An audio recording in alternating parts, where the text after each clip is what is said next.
Dunyodagi eng yoshi katta daraxt O'zbekistonda bo'lishi mumkinligini bilarmidingiz? Agar bilmasangiz yoki bilgingiz kelayotgan bo'lsa, ushbu videoni oxirigacha ko'ring. Daraxtimizning nomi Majrum archasi.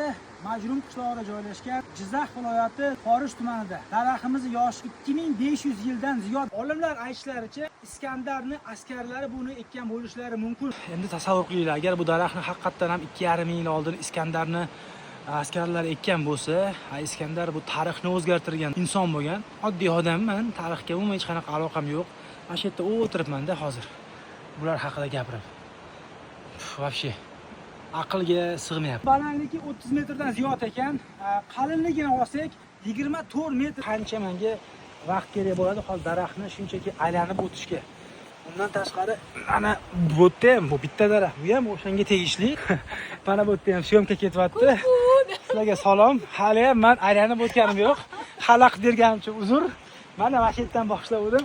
Mana shu yerda qaytdim. Hech foizini ham egallaganim yo'q, qo'limni cho'zib. Aniq lokatsiyasi kerak bo'lsa, Telegram kanalimda olasizlar. 2,5 yilga ega bo'lgan daraxt hali ham bu tirik. Lekin gap yo'q, mana bu yerda yuribman, to'ymayapman-da.